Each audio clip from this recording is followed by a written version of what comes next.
안녕하세요. 오늘도 사연살롱을 찾아주셔서 감사합니다. 올해 환갑을 맞이하고 처음으로 인생 전성기를 살고 있는 60대 여자입니다. 제가 60줄에 들어와 보니 60이라는 나이가 생각보단 청춘이더라고요. 사실 60이 되면 이제 다 늙고 인생이 좀 암울할 줄 알았는데 세상이 변한 건지 제 마음이 변한 건지 저는 아직도 제가 젊고 무엇이든 해낼 수 있을 것만 같습니다. 그리고 유명한 말이 있잖아요. 나이는 숫자에 불과하다고. 그러게 제가 인생을 살아보니 내가 나이 몇 살을 먹은 것보다 내가 어떤 인생을 어떤 마음으로 살아가는가가 훨씬 중요한 것 같아요. 저도 그랬지만 아마 젊은 사람들은 잘 모를 먼 이야기겠지만요. 하지만 자기가 지금 살아가고 있는 삶의 태도가 60대의 자신을 어떻게 만들어줄지에 대해서는 젊은 분들이 꼭 염두에 두었으면 합니다. 왜 TV에서 보면 나이랑 무관하게 젊고 밝게 사는 노년들이 있잖아요. 그에 반면 아직 나이는 60대인데 70대처럼 이미 팍상 늙어버린 노년도 있고요. 그러니까 어떻게 사느냐가 나중엔 성적표처럼 내 얼굴과 몸에 남는다는 건데 저도 사실 젊었을 때는 먹고 사는 게 힘들어 그런 걸 모르고 살았어요. 이제와 제 인생을 돌이켜보면 불쌍하기 그지없는 인생이었거든요. 가난한 집에 장녀로 태어나 얼굴 딱 한 번 본 남자한테 시집을 갔고 그 남자한테 단 한 번도 사랑받지 못하고 살다가 내가 낳지도 않은 자식까지 떠안은 채 미망인이 되었으니 이보다 기구한 팔자가 어디 있을까요? 하지만 저에게 두 아이들은 어떻게든 살아야 한다는 책임과 또 희망을 갖게 하는 존재였어요. 누군가는 아이들이 걸림돌이 되지 않았냐고 물어볼 수 있는데 오히려 그 반대였죠. 아이들이 저를 살게 했거든요. 참 아이러니한 말이지만 저는 태어나 단 한 번도 제 마음대로 해본 적이 없어요. 그리고 남편이 그렇게 제 뒤통수를 때리고 죽어버린 그때도 마음 같아서는 죽고 싶었는데 아이들 때문에 죽을 수도 없었죠. 이놈의 팔자는 왜 이렇게 내 마음대로 되지 않는 건지. 하지만 아이들을 생각하면 아빠도 죽고 없는데 엄마까지 죽어버리면 이 아이들 인생도 망가질 것만 같아 저는 이를 악물고 버티기로 작정했어요.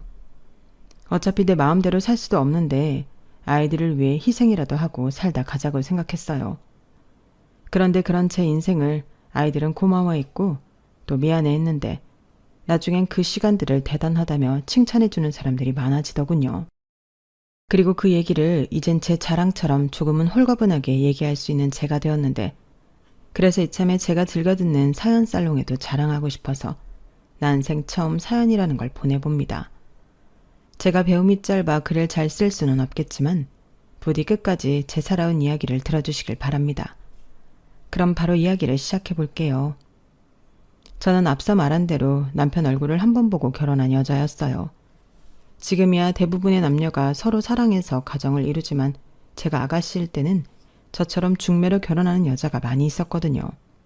게다가 제 나이 22살에 한 결혼이었는데 집이 가난하다 보니 친정에서는 아무짝에도 쓸모없다며 딸인 저를 치우려 했는데요. 그렇게 떠밀리듯 결혼을 하고 남편은 처음엔 무뚝뚝해도 어린 신부인 저에게 신경을 좀 써주는가 싶더니 제가 첫 아이를 임신한 후로는 이를 핑계로 계속 밖으로 나돌았어요. 그게 시작이라면 시작이었죠. 당시 남편은 성실한 사람이긴 했지만 술도 좋아하고 친구도 좋아하고 여자도 좋아하는 사람이었거든요. 친구들이랑 술을 마신다고 하면 그때는 거의 100% 여자가 있는 술집이었는데 그걸 처음 알았을 때는 혼자 울기도 많이 울었어요. 이렇게 사느니 다시 친정으로 돌아가고 싶었지만 돌아가도 반길 가족들이 아니니 그럴 수도 없었죠. 그걸 남편도 시댁 식구들도 너무 잘 알았어요. 게다가 저는 어디에 하소연할 것도 없었는데 그렇게 제 속만 태우며 꽃다운 날을 흘려보냈죠. 게다가 시어머니는 자기 아들이 저런다는 걸 뻔히 알면서도 무조건 저 만남을 하시는 그런 옛날 분이셨는데 시어머니는 걸핏하면 쭉 찢어진 눈으로 저를 쳐다보고 하루에 한 번은 꼭 저에게 상처를 주시려 이런 말을 하시곤 했는데요. 이미 오래전에 떠난 양반이지만 지금도 원망스럽기만 합니다. 네가 그렇게 똥 씹은 얼굴을 하고 있으니까 우리 경수가 자꾸 집에 정을 못 붙이는 거다.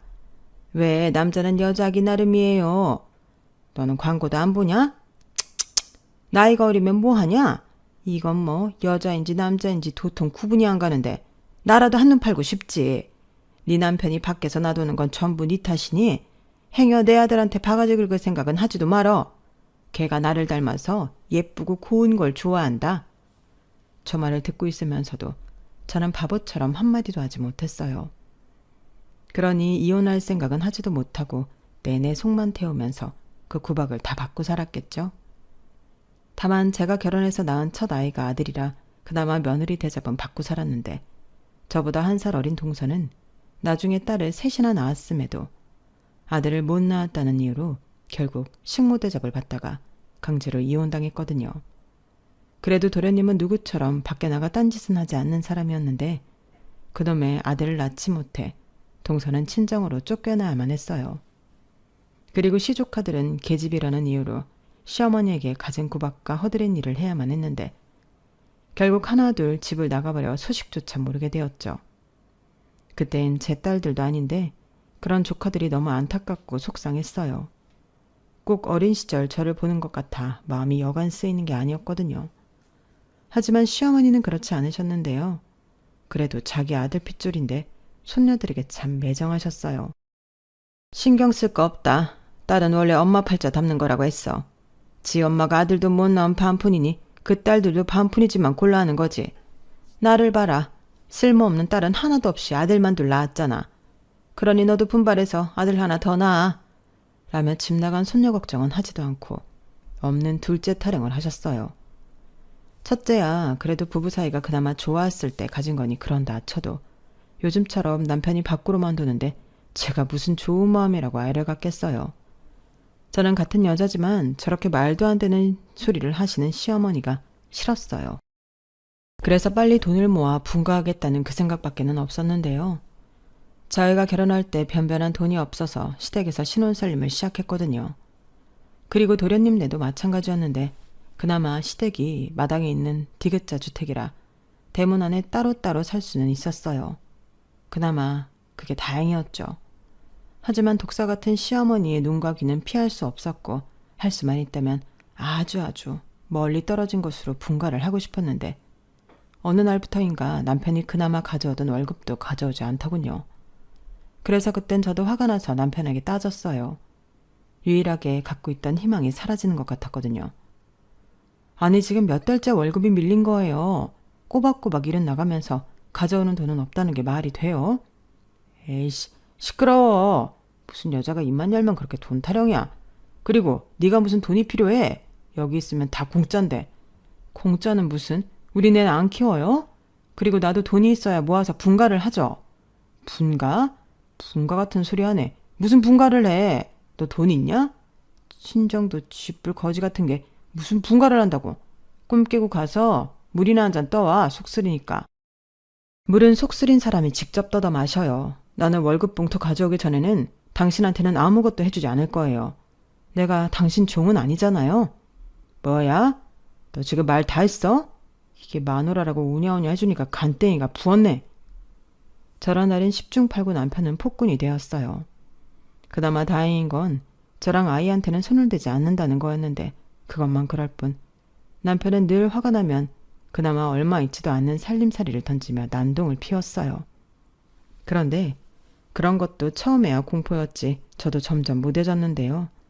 어차피 살림살이도 다 망가진 것들이라 거기서도 망가진다고 해도 아쉽지도 않았어요. 다만 혹여라도 아이가 그런 지 아빠 모습을 보고 배울까. 그 점만 늘 마음을 졸였는데 그래서 저는 남편과 싸울 것 같거나 남편 기분이 좋지 않으면 아들애를 시어머니가 계시는 본체로 내보내곤 했어요.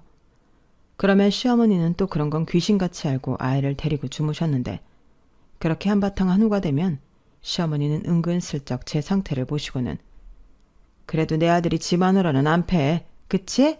얼마나 신사니? 너는 복도 많다? 이렇게 말했는데 정말 어이가 없지 않나요? 저런 남편 신사면 세상의 모든 남봉꾼들은 죄다 신사라는 말이잖아요. 아무튼 그렇게 남편은 가장 노릇도 제대로 하지 않는 사람이었어요. 하지만 여기서 더 문제가 있었는데 시어머니가 저에게 생활비도 한 푼 내놓지 않는다면서 구박을 하기 시작하신 거였죠. 저는 몰랐는데 그동안은 그래도 남편이 시어머니한테 얼마씩 돈을 주는 게 있었나 봐요. 하지만 그마저도 끊겼고 기다리다 못한 시어머니는 당신 아들한테는 아무 말도 못하고 엄한 저한테 짜증을 내셨는데 제가 아무리 남편이 몇 달째 월급 봉투를 안 가져온다고 말을 해도 도통 믿지를 않으시더군요. 뭐 믿지 않는 건 그러려니 하겠는데 더 황당한 건 제가 가운데서 그 돈을 빼돌리고 있다고 생각하신다는 거였어요. 그건 정말 참기 어려운 일이었어요. 그래서 아니라고 나도 그 월급 봉투 구경이나 하고 싶다고 시어머니한테 참다 못해 큰 소리를 쳤는데 그러자 시어머니도 두 눈을 부라리며 저한테 화를 내셨어요. 이게 지금 어디서 눈을 똑바로 뜨고 대들어. 너 내 아들이 피땀 흘려서 번 돈 중간에서 꿀꺽하는 거 맞잖아. 그럼 왜 갑자기 내 아들이 주던 돈을 안 주는 건데 네가 중간에서 빼돌리는 거지? 몇 번을 말씀드려요. 아니라고요. 아니긴 뭐가 아니야. 왜? 네 친정에서 돈 좀 보내라고 하든? 아니면 너 혹시 바람났냐? 기동서방이라도 어디 두고 밥 마실 다니냐? 네? 어머니도 무슨 그런 끔찍한 말을. 그렇게 저를 정 못 믿으시겠으면 어머니 아들한테 물어보시면 되잖아요. 제가 왜 맨날 그 사람이랑 싸우는데요. 저도 가운데서 힘들어요. 네가 힘들긴 뭐가 힘들어? 힘든 애가 이렇게 시어미 앞에서 빠락빠락 대드냐? 아주 뚫린 입으로 잘도 떠드는구나. 그래, 내가 직접 확인하마. 근데 만에 하나 네가 한 말이 거짓말이면 그땐 그날이 네 제삿날인 줄 알아라. 시어머니는 그렇게 자신만만하게 말씀하셨어요. 그리고 정말로 자기 아들한테 확인을 했는지 아니면 저한테만 그렇게 말하고 말았는지 다음 날부터 시어머니는 아무 말씀도 하지 않고 혼자 궁시렁거리며 불편한 심기를 감추지 않았는데요. 저도 궁금해서 시어머니에게 물어봤어요. 그이한테 물어보셨냐고요. 그런데 제가 몇 번이고 같은 질문을 하면 시어머니는 교묘하게 말을 돌리는 등 수상했는데 원래도 시어머니와는 정도 없었으니까 그냥 저를 무시한다고 생각했어요. 만약 남편이 거짓말로 월급 봉투를 저에게 줬다고 했다면 저 양반 성격에 가만히 있지 않았을 거니까요. 그리고 그런 뱀 같은 성격 때문에 저는 시어머니가 남편만큼이나 많이 미웠는데 제 미움이 하늘에 닿았을까요? 시어머니는 당신 나이 50을 넘기지 못하고 대장암에 걸려 돌아가셨어요. 그때도 다른 사람 말고 며느리한테만 병수발을 받겠다며 쌩 고집을 부렸는데 그때도 어이가 없어서 바로 싫다고 해버렸어요. 그러자 남편도 시아버님도 저만 애처롭게 보며 도와달라고 사정사정을 하셨는데 시아버님은 네가 저 사람 병수발을 들면 내가 그 보상은 톡톡히 하마. 이 집이라도 네 앞으로 해줄게. 라며 지키지도 않을 약속을 남발하셨는데 옆에서 남편이 그 말을 철석같이 믿고 더 저에게 닥달을 하더군요. 그래서 어차피 이 집구석에서 사는 한 어쩔 수 없다는 생각에 시어머니의 병수발을 하게 되었는데요. 저도 내켜서 하는 게 아니다 보니 솔직히 정성껏 모시진 않았어요. 아마 손길도 부드럽진 않았겠죠. 그러니 시어머니는 아픈 가운데도 늘 저한테 호통을 치시며 짜증을 냈는데 저는 그런 소리를 듣고 살고 싶지 않았어요. 어차피 여기서 아쉬운 사람은 제가 아니었으니까요. 그래서 시어머니에게 지금부터 한마디라도 더 하면 수발이고 나발이고 안 하겠다고 하고 제가 먼저 단호하게 말을 했는데 그때도 아픈 사람이라고는 믿을 수 없을 정도로 화를 내며 난리를 피우시더군요. 네가 지금 내가 죽을 날 받아놓은 사람이라고 기가 살았지? 너 두고 봐. 나 안 죽을 거다. 평생 너 괴롭히면서 100살까지 살 거야. 이렇게 무서운 소리를 하셨는데 생각만 해도 끔찍하더군요. 물론 저 몸으로 100살까지는 무리라는 걸 알고 있었지만 너무 악에 받쳐 말을 하니 정말 그럴까봐 무서웠어요. 그리고 시어머니는 자기가 아프니까 고분고분하던 게 변했다고 생각하시며 늘 저한테 화를 쏟아내셨는데요. 저도 사람인데 언제까지 그걸 다 받아줄 수는 없죠. 그래서 시아버님에게 더는 시어머니 병수발 못 들겠다고 했어요. 힘든 것보다 그 독한 소리 듣는 게 너무 힘들다고요. 그랬더니 시아버님이 시어머니에게 득달같이 소리를 지르셨는데 밖에서 들으니 정말 무서운 소리를 하시긴 하더군요. 아니, 뭐가 잘났다고 며느리를 괴롭혀. 지금 며느리 아니면 당신을 누가 돌봐? 내가 할 수 있어? 당신 아들들이 할 수 있어? 그럼 입 다물고 해주는 병수발이나 받고 있지. 왜 아파서? 왜? 아파서 종일 누워있으니 심심해? 며느리가 당신 성깔머리 때문에 못한다고 하잖아. 이제 어쩔 거야. 그렇게 잘났으면 혼자 알아서 해보든가. 아니 왜 아픈 사람한테 큰 소리예요? 왜? 제가 이제 내 병수발 못 들겠다고 합니까? 그래, 나라도 하기 싫지. 그러게 왜 쓸데없이 그 입을 놀려서 여러 사람 피곤하게 만들어? 죽을 거면 그냥 깔끔하게 죽지. 이게 뭐야? 뭐예요? 당신 지금 말 다 했어요? 내가 지금 죽고 싶어 죽는 거야? 이게 다 당신이랑 살면서 몸고생 마음고생하고 살아서 그런 거라고요? 웃기는 소리 하네. 당신이 언제 몸고생 마음고생을 했어? 당신처럼 자기 승질대로 산 사람이 또 어딨다고. 당신 벌 받는 거야. 착한 크리한테 함부로 하고 둘째랑 손녀들 내쫓고. 여기서 그 얘기는 왜 꺼내요? 그리고 내가 언제 손녀들을 내쫓았어요? 지들끼리 나간 거지. 당신이 나가게 만들었지. 여기서 그거 모르는 사람 있나? 그러니 제발 이젠 그 입 좀 닫고 살아. 뭐 얼마나 산다고 마지막까지 심술이야. 이젠 죽을 병에 걸렸는데 주제 파악 좀 해야 하지 않겠어? 가만 보면 착한 애를 당신이 못살게 굴어서 독해지게 만든 거지. 왜? 내가 산에 갖다 버려줘? 뭐라고요? 왜? 못할 것 같아? 경고하는데 2번 다시 며느리 입에서 당신 못 본다는 소리 나오면 그때는 내가 당신 까마귀 밥으로 줘도 쥐두새도 모르게 고려장 시킬 테니 그런 줄 알아. 시어머니는 전날 이후 정말 실어증에 걸린 사람처럼 입을 굳게 닫으셨어요. 아마도 병든 자기를 고려장하겠다는 시아버님의 말에 충격을 받으신 것 같더라고요. 그리고 하염없이 눈물만 흘리며 투병 생활을 하셨는데 참 그것도 옆에서 보긴 쉽지 않았어요. 하지만 지난날 막말을 들으며 온갖 구박을 받던 날보다는 확실히 편하긴 했는데 그렇게 시어머니는 생각보다 길게 투병 생활을 하시다 장장 5년 7개월 만에 돌아가셨어요. 그리고 식구들 중 어느 누구도 저에게 그동안 수고했다고 하는 사람은 없었는데요. 예상은 했지만 저에게 집을 주겠다는 시아버님의 말도 쏙 들어가 버렸죠. 그리고 제가 자기 엄마 병수발 들어주면 이제 마음 잡고 외도도 하지 않고 저한테 잘하겠다고 했던 남편은 제가 자기 엄마 수령 노릇을 하고 있을 때 밖에서 딴 여자랑 살림까지 차렸는데요. 그 사실을 알았을 땐 정말 피가 거꾸로 솟는 것 같았어요. 그리고 그 사실 또한 배가 남산만한 여자가 찾아와 저희 남편이라고 얘기해 알게 되었는데 그땐 이혼해 줄 테니 니들끼리 잘 먹고 잘 살라고 해버렸죠. 하지만 남편이라는 인간은 이혼할 생각이 전혀 없다며 양육비 줄 테니 애 낳고 싶으면 낳아서 키우라고 뻔뻔하게 자기 내언니한테 말했는데 그 내언녀도 지 생각처럼 되지 않으니 입에 거품을 물었어요. 아니 이미 배가 남산만해서 언제 애가 나와도 이상하지 않는데 저런 말을 하는 남자를 누가 좋아하겠어요. 그래서 나는 이젠 더 못 참는다고 그냥 이혼하자고 했는데 자기가 밖에서 생활할 테니 저는 시아버지와 아들 키움에 집에 있으라고 하더군요. 이건 또 무슨 개소린지. 저는 뻔뻔한 남편인데 있는 힘껏 성질을 부렸어요. 바람핀 여자한테 줄 양육비는 있고 집에 가져올 생활비는 없냐고 미친 듯이 따져 물었죠. 그러자 그때는 내내 저를 만만하게 보던 남편도 많이 당황하고 놀랐는데요. 저도 더 이상 참고 눈치 보는 그런 어린 신부가 아니었는데 여자가 나이를 먹으면 우악스러워진다고 하더니 그 말이 정말이더라고요. 그래도 아들내미 하나 보고 겨우 마음을 삭히고 살았는데 저희 아들이 어릴 때부터 그렇게 착하고 효자였어요. 제가 힘들어하면 저 마시라고 물도 떠서 가지고 오고 제가 누워있으면 언제 왔는지 고사리 손으로 제 팔과 다리를 주물러줬는데 이런 아들을 두고 집을 나갈 자신이 없었죠. 하물며 남편이나 시아버님이 좋다고 애를 저한테 줄 일은 없기 때문에 내가 참고 견디다 나중엔 복수하리라 칼을 갈며 버텼는데 시아버님도 저희 아이가 초등학교에 입학할 무렵 앓고 있던 지병이 심해지셔서 세상을 떠나셨어요.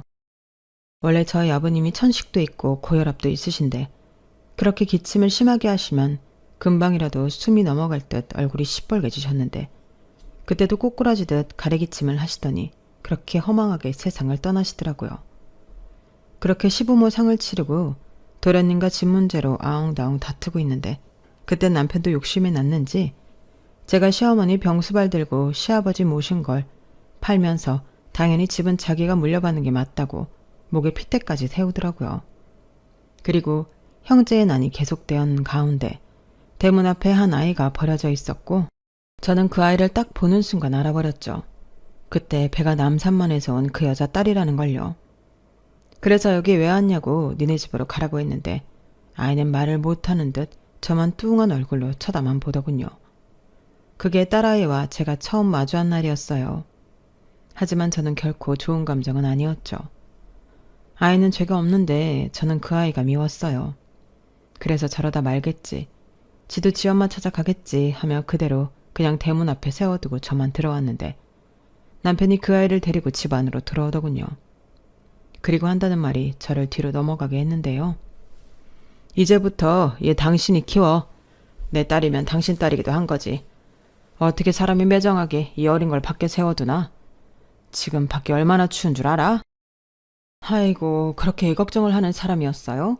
그럼 당신이 키우면 되겠네. 당신 딸이면 내 딸이라고요? 웃기고 있네. 걔가 어떻게 내 딸이에요? 얘, 니네 엄마 어딨니? 도대체 어디 있길래 너만 거기 두고 갔는데? 저는 너무 화가 나서 그러면 안 되지만 아이한테 다그쳤어요. 그러자 아이가 제가 무서웠는지 울음을 터뜨렸고 그때 제 아들놈이 그 아이를 자기 뒤로 숨기며 저한테 하지 말라고 하더군요. 꼴에 지 동생이라고 그 아이를 감싸는 것 같아서 분해서 속이 터졌어요. 그리고 며칠 뒤 그 여자아이가 우리 부부 호적에 올라와 있는 사실을 알게 되었는데요. 그땐 정말이지 도저히 참으려고 애를 써도 참아지지 않더군요. 그때 이성의 끈을 놓는다는 게 뭔지 알 것 같았어요. 너 죽고 나 죽자 이런 마음이 절로 들었거든요. 그 순간은 아들도 눈에 들어오지 않았던 것 같고요. 그래서 그 인간 말종 같은 남편놈을 벼르고 기다리고 있는데 이 인간이 귀신처럼 눈치를 챈 건지 며칠 동안 집에 들어오지 않더군요. 기가 막혔어요. 한마디 상의도 없이 제가 낳지도 않은 아이를 호적에 올리더니 자기는 집에 들어오지도 않고 하지만 언젠가는 그 인간도 집에는 들어올 테니 이혼서류 써놓고 기다리자 하고 있는데 그때 돌아온 건 남편이 아니라 남편이 길에서 음주운전 뺑소니 사고를 당해 나흘 전에 죽었다는 허망한 소식이었어요. 그리고 그 말을 경찰에게 듣는데 이상하게 눈물이 먼저 쏟아지더라고요.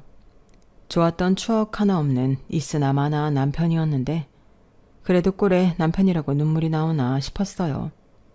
아니 그때는 남편이 죽어서 나오는 눈물이 아니라 이제 나는 어떻게 해야 하나 걱정에 앞서 나오는 눈물이라고 제 스스로를 합리화했어요. 그래야 제가 버틸 수 있었거든요. 하지만 그게 저한테는 충격이 제법 컸는지 앞으로 살 길도 막막하고 무슨 인생이 이 모양인지 허탈하기만 해서 모든 걸 다 내려놓고 포기하고 싶은 마음이 들었는데 아들 때문에 살아야만 했어요. 그리고 내 자식도 아닌데 제 호적에 올라와 있는 그 아이도 해결해야 한다고 생각했는데 그렇잖아요. 제가 나쁘다기보다 친자식 하나도 제대로 건사할 수 있을지 모르는데 남의 자식까지 거들 엄두는 나지 않았어요. 거기에 형까지 죽자 도련님은 얼씨구나 잘됐다 하며 저랑 아이들을 내쫓다시피 하고 얼마 있지도 않은 집 재산을 모두 차지했는데 역시나 그때도 시아버님이 재산 정리를 제대로 하지 않은 게 문제였어요. 당장 먹고 살아야 하니 저는 백방으로 집안 재산을 가져올 수 있는 방법을 찾아다녔죠. 죽긴 했지만 제 남편이 장남이었고 제 아들이 장손인데 이렇게 맨몸으로 쫓겨날 수는 없었어요. 하지만 법은 제 편이 아니더군요. 아니 남편놈이 제대로 법적 절차를 밟았다면 문제가 없을걸. 딴짓하느라 이미 그 사이 하에네아 같은 도련님이 합법적으로 집안 재산을 다 빼돌려 놓았어요. 그 사실을 알고 얼마나 화가 나던지. 그래서 도련님과 단판을 지으러 갔죠. 법으로 안 되는 거면 법 이외에 할 수 있는 방법을 총동원할 셈이었어요. 일단은 동네에 소문을 내고 아주 못쓸 자식으로 만들어버렸는데 그러자 지도 고개를 들고 살기 힘든지 저한테 100만 원 던져주며 가라고 했어요. 솔직히 그때 당시 100만 원은 지금보다는 큰 돈이긴 했지만 제가 아이 키우면 살 수 있는 돈은 아니었어요. 하지만 이렇게 계속 싸우는 것도 소용이 없을 것 같아 그 100만 원으로 일단 살 집을 구하고 두 아이 손을 잡고 보육원으로 향했는데요. 그때 눈치 빠른 제 아들이 자꾸만 가지 않으려 했어요. 엄마 힘들어. 너 똑바로 걷지 못해? 싫어. 엄마 지금 정인이 고아원에 데려다 주려고 그러는 거잖아. 그래. 그런데 뭐가 잘못됐어? 얘는 엄마 자식이 아니잖아. 저도 참 아이한테 별말을 다 했죠. 하지만 아들놈은 그런 저를 원망하다 쳐다봤어요. 그리고 제 손을 뿌리치더니 딸을 또 자기대로 숨겨버렸는데요. 그땐 제 자식이지만 그에 비해 그 자식처럼 밉더군요. 너 지금 뭐 하는 거야? 당장 걔 이리로 안 보내? 안 보내. 정인이 내 동생이야. 나는 오빠고. 오빠는 동생 지키는 거야. 얘가 지금 뭐라는 거야? 얘가 어떻게 네 동생이야? 엄마는 네 동생을 낳지 않았어. 아니야. 정인이 내 동생이야. 아빠가 그랬고 정인이가 나한테 오빠라고 했어. 그럼 나는 정인이 오빠야. 아니, 말도 못하는 줄 알았더니 언제 그런 말을 했는지. 저는 딸애를 못마땅한 눈으로 쳐다봤어요. 그러자 그 아이는 제 눈을 피해 제 아들 등에 고개를 묻었는데 꼭 지 엄마 같다는 생각에 열통이 터지더군요. 그래서 하면 안 되는 말을 그때 또 했어요. 고아원에 가기 싫으면 내가 네 엄마 찾아서 보내줄 테니 그렇게 하자. 그건 괜찮지? 너도 네 엄마 보고 싶을 거잖아. 저는 아이한테 다그치듯 말했어요. 그런데 그때 딸아이가 아무 말도 하지 않더니 고개를 절레절레 흔들었는데 그때 좀 의아해서 제가 아이를 쳐다봤네요. 그러자 정말 들리지도 않은 목소리로 딸애가 그랬는데요. 분명 그 소리는 싫어요였어요. 그러자 제 아들놈이 또 저를 아주 무섭게 쳐다보더군요. 싫다는데 왜 자꾸 애를 보내려고 하냐고요. 그리고 자기가 굶을 테니 같이만 살게 해달라고 하는데 그때 뒤통수를 아주 세게 얻어맞은 기분이 들었어요. 내가 어른인데 지금 이게 다 무슨 짓인가. 정신이 번쩍 들었죠. 그리고 그 뒤로는 마음에 돌을 닦듯 저 애는 내 딸이다. 내 호적에 올라와 있는 내 딸이다. 주문을 외우며 삼켜지지 않은 불덩이를 삼키며 살았는데요. 그것도 나름 효과는 있었는지 딸애가 이뻐 보이기 시작했어요. 아직 저를 무서워했지만 지 오빠 뒤를 졸졸 따라다니며 제 아들이 시키면 시키는 대로 집안일도 돕고 기억 니은도 배우는데 그 모습이 어찌나 귀엽고 기특한지 저도 모르게 웃고 있더라고요. 그리고 혼자 두 아이를 키우느라 밤낮 없이 바쁘게 살았지만 아이들이 서로 의지하고 있으니 제 마음도 덜 불안했죠. 아니 오히려 제가 출근하고 아들애가 학교를 가면 집에 혼자 있을 딸애가 걱정이긴 했는데 그래서 아침엔 시다일을 하면서 딸애를 데리고 다녔어요. 온 먼지 때문에 같이 있는 건 어려웠고 대신 저처럼 아이를 데리고 출근하는 여자들이 많아 그 아이들 틈에 섞여 밖에서 놀게 했는데요. 그때 제 딸이 제일 어려서 이쁨을 많이 받았었죠. 그러다 한 여편네가 이런 말을 했어요. 근데 자기 딸은 자기 하나도 안 닮았다. 진짜 자기 딸 맞아? 그 말을 듣는데 어찌나 욱하고 화가 치미는지 저는 버럭 화를 내며 내 딸이라고 했어요. 그러자 뭘 그렇게 화를 내냐며 분위기가 싸해졌는데 원래 여자들이 많은 곳엔 뒷말이 나기 마련이거든요.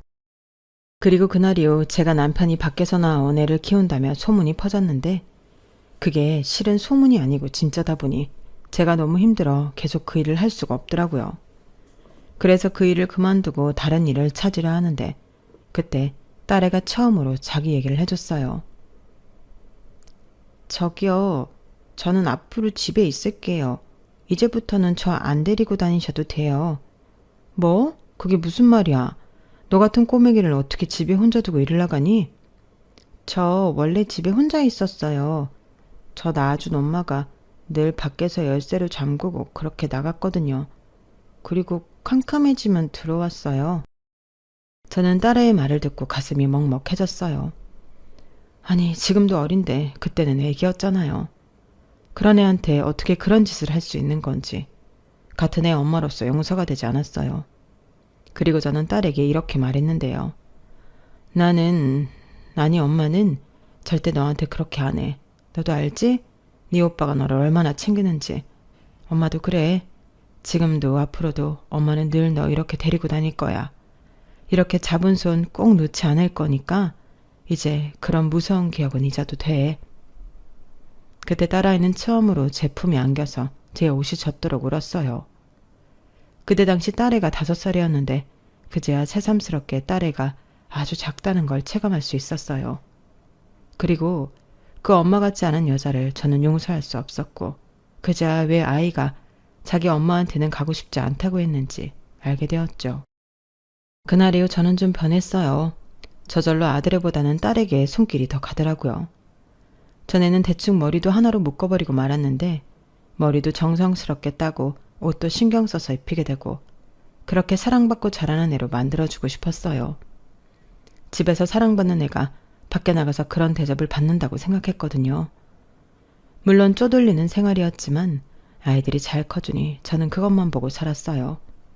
그런데 잘 크던 애들이 청소년이 되면서 하나 둘 엇나가기 시작하더군요. 네, 사춘기였어요. 그리고 그 사춘기는 딸애한테 더 심각하게 왔는데 어찌나 말을 안 듣던지 제가 너무 힘들었죠. 하지만 이내 내가 진짜 엄마 같고 편안히 저러는 거겠지 하며 가슴에 참을린을 새기며 살았는데 이게 봐주면 봐줄수록 가관이 아니었어요. 심지어 남의 물건에도 손을 대서 경찰서까지 가게 되었는데 그땐 참았던 것이 한꺼번에 터져 딸아이를 심하게 혼내고 저도 펑펑 울었는데 그때 딸애도 펑펑 울더군요. 자기는 제가 자기를 남이라고 생각해 사고를 치고 다녀도 관심이 없다고 생각했다나요? 아니, 내가 지한테 얼마나 잘해줬는데 저런 생각을 하는 건지. 그래서 아주 따끔하게 홍구멍을 냈어요. 내가 분명히 말했지 않냐고. 나는 네 손을 절대 놓지 않을 거라고. 네가 사고치면 나는 몇 번이고 용서를 빌고 다녀야 한다고 말했는데 그제서야 아이는 잘못했다고 했어요. 그리고 자기는 머리가 나빠서 공부는 안 한다고 하더니 공부를 하기 시작했고 중학교 졸업할 때는 성적이 많이 올라서 전교에서 10등도 하고 그러더군요. 형편이 어려워 학원도 못 보냈는데 지 오빠한테 물어보고 선생님한테 물어보고 그렇게 공부를 하는 딸이었어요. 게다가 자기 동생 가르쳐야 한다고 아들놈도 공부를 열심히 했는데 그게 나중엔 대입에 도움이 되었죠. 그렇게 두 녀석은 속도 오지게 썩이더니 저 혼자 키웠다는 게 믿기지 않을 정도로 잘 컸어요. 오죽하면 주변에서 저를 부러워하는 엄마들도 있었는데 살다 보니 그런 날도 있더라고요. 그리고 없는 형편에 아이 둘을 대학에 보내느라 저는 아무리 일을 해도 빚만 나날이 쌓여갔는데 그래도 아이들만 생각하면 하나도 힘들지 않았어요. 그 이유는 아이들이 모두 서울의 이름만 얘기하면 다 아는 명문대학에 들어갔거든요. 뭐 그 덕에 저는 나이 50이 가깝도록 월세에서 벗어나지 못했지만 저는 상관없었어요. 어차피 제 인생은 애들 때문에 지금껏 연명한 거나 다름이 없었으니까요. 그리고 잘 커준 애들을 생각하면 밥을 먹지 않아도 배가 불렀는데 저에게는 애들의 성공이 두 번째로 가져본 희망이었기 때문이었죠. 그리고 아이들은 그런 엄마의 마음을 잘 알았는데 특히 딸애가 저에게 정말 잘했어요. 아들애는 대학 1년 마치고 군대에 갔는데 그 뒤로는 딸애가 행여 제가 지 오빠 생각에 마음이 울적할까 갖은 애교를 부리며 그렇게 저에게 엉겨붙더군요. 저는 특히 딸애가 엄마 엄마 하는 소리가 좋았어요. 아들은 엄마라고 아무리 불러줘도 투박하고 괜히 또 뭔가를 해달라고 하는 것 같았는데 딸애가 불러주는 엄마 소리는 저절로 미소 짓게 했죠. 그리고 제 마음에 딸에 대한 부채의식이 있어 저는 늘 딸에게 미안한 마음으로 살았는데요. 어느 날 딸애가 저랑 같이 자고 싶다며 베개를 가지고 오더니 한참 뒤 저에게 그러더군요. 자기를 버리지 않고 키워줘서 고맙다고요. 그 말을 듣는데 울지 않으려 애를 써도 눈물이 났어요. 그리고 저도 딸에게 양심 고백을 했죠. 네가 미웠다고. 그래서 보육원에 데려다 주려고 했다고. 그러자 딸애는 안다면서 자기도 그랬을 거라고 하며 저를 위로해 줬어요. 그리고 예전에 제가 미싱 일을 했을 때 이야기를 했는데 저는 다 잊었다고 생각했는데 그 녀석은 그 일을 내내 곱씹고 있었더군요. 그때 제가 화를 내면서 자기를 내 딸이라고 했을 때 그렇게 기뻤대요. 그래서 저에게 꼭 도움이 되는 딸이 되고 싶었다고 했는데 그것도 잠시 엄마 마음이 변하지 않았을까, 다시 예전처럼 자기를 버리고 싶은 게 아닐까 확인하고 싶었다고 하더군요. 그래서 사춘기를 핑계로 그렇게 어긋난 행동을 했다고 하는데 그때 제가 불같이 화를 내고 혼을 내니 그제야 안심이 되었다고 했어요. 엄마, 그거 알아? 나는 엄마가 날 낳아주지 않았지만 엄마가 내 엄마라서 너무 좋아. 새삼스럽게 그리고 뭐 낳았다고 다 엄마냐? 원래 낳은 정보다는 키운 정이라고 했어. 넌 누가 뭐라고 해도 이젠 진짜 내 딸이야. 호적 등본을 떼봐라. 딱 나오잖아. 그러니까. 근데 말야, 나는 만약에 다음 생이 있다면 그때는 엄마 배에서 나오고 싶어. 지금도 너무 좋지만 그냥 처음부터 엄마 딸로 태어나고 싶어. 얘가 진짜 오늘따라 왜 그래? 너 무슨 일 있었어? 아니, 있지. 뭔데 그래? 사실은 친엄마가 나를 찾는다면서 연락이 왔더라고, 삼촌이. 뭐? 그 인간이 너한테 어떻게 연락을 했어? 몰라. 근데 갑자기 그러더라. 친엄마 보고 싶지 않냐고. 들어보니 그 여자 어디 돈 많은 늑다리 영감하고 결혼을 했다나 봐. 그리고 자식이 있다고 하니까 데리고 오라고 했다는데 나 데려다 주면 자기도 돈을 받기로 했다면서 구질구질하게 그만 살고 친엄마랑 살라고 하더라고. 뭐?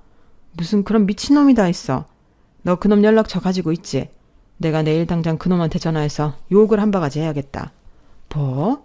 이제 와서 어쩌고 저째? 진정해. 그리고 나 이미 번호 지웠어. 내가 말했거든. 절대 그럴 일 없으니까 꿈 깨라고. 그리고 한 번만 더 전화하면 우리 아빠 재산 가로채 간 거 수단과 방법을 가리지 않고 도로 뺏어오겠다고 하니까 바로 전화 끊어버리던데 내 친구 아빠가 유명한 변호사라고 했거든. 아무리 그때 법이 그걸 가능하게 했다고 해도 방법이 아예 없진 않대. 너도 참 누굴 닮아 그렇게 똑소리 나니? 네 아빠라는 인간은 그런 머리가 없는데. 그럼 한 사람밖에 없네. 엄마 딸이잖아. 엄마가 날 이렇게 키워놓고 왜 몰라? 그래, 내 딸 똑똑하고 예쁘지. 너 그냥 시집가지 말고 내내 엄마랑 살자. 오빠 저거 제대하면 얼른 여자 만나서 결혼하라고 하고. 뭐야, 오빠 서운하게. 엄마는 이제 고생 끝이야. 나랑 오빠가, 아니 내가 더 많이 엄마한테 효도할 거니까. 그니까 딱 기다려. 저는 그때 이런 아이를 그때 보육원에 보냈으면 어쩔 뻔했나. 또다시 눈물이 흘렀어요. 다행히 방안이 캄캄해서 딸에겐 들키지 않았는데 딸의 말이 너무 고마워서 감정이 추스러지지 않더라고요. 그래서 살짝 등을 돌리고 소리를 죽여가며 내내 울었는데 그때 제 등에서 딸의 새근새근 잠든 콧소리가 들렸어요. 아, 우리 딸 자는 소리가 이런 거였구나. 언제 이렇게 훌쩍 커버린 거지? 저는 다시 돌아누워 자는 딸의 머리를 쓸어 넘기며 마음으로 빌었어요. 만약 정말로 다음 세상이 있다면 그때는 내가 이 아이를 낳게 해주시라고요. 비록 종교는 없지만 간절한 마음으로 기도하며 저를 찾아 먼 길을 돌아온 딸을 위해 더 열심히 살겠다 다짐했는데요. 그 후로도 제 생활은 변함없이 팍팍했어요. 딸애는 과외도 하고 학교에서 일도 하며 자기 등록금을 자기가 해결했지만 저는 그래도 딸에게 많은 걸 해주고 싶었죠. 아들에게도 마찬가지고요. 그렇게 제 인생을 갈아서 키운 아이들이라 그런지 아이들은 각자 자기 분야에서 지금까지 사회인으로 잘 지내고 있습니다. 큰애는 공기업에 다니고 둘째는 대기업에 다니고 있어요. 그리고 딸은 아직 사회초년생 딱지를 떼지 못했는데 승승장구하고 있답니다. 작년에는 연말 보너스를 정말 많이 받아왔어요. 그리고 그 아까운 돈을 저에게 몽땅 주는 딸이었는데 제가 싫다고 아무리 피해 다녀도 자는 틈에 와서 제 머리맡에 두고 갔더라고요. 그리고 재작년에는 아들애를 장가 보냈는데 이미 독립하고 싶어 내보낸 아들이라 그런지 실감이 잘 나지 않더군요.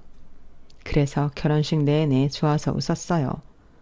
아무래도 남자라 제가 아닌 다른 사람이 챙겨준다고 생각하니 절로 웃음이 나더라고요. 그리고 현재까지 저는 딸애랑 둘이 살고 있는데요. 자기는 저랑 한 약속을 지키겠다며 제 옆에 꼭 붙어 있는데 솔직히 너무 고맙죠. 하지만 이것도 어찌 보면 제 욕심인 거라 요즘은 시집가라고 말하는 게 제 주된 업무가 되었답니다. 그래도 제 속마음은 내심 딸이랑 좀 더 붙어있고 싶은 마음인데요.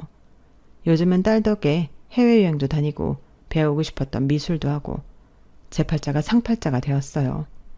이게 다 제 딸 덕이죠. 그리고 딸애는 저에게 용돈도 늘 후하게 쥐어주고 카드도 주면서 무조건 팍팍 쓰라며 제 길을 살려주는데 돈도 써본 사람이 쓴다고 저는 못 쓰겠더군요. 딸이 힘들게 번 돈인데 제가 그걸 어떻게 쓰겠어요. 그러자 딸애는 그럴 줄 알았다면서 한 달에 한 번은 저를 데리고 백화점에 가는데 자기 월급 받았다고 옷도 사주고 가방도 사주고 아주 제가 딸 때문에 호강을 하고 삽니다. 딸애는 키워준 값 하는 거라고 하지만 저는 사실 더 받을 게 없거든요.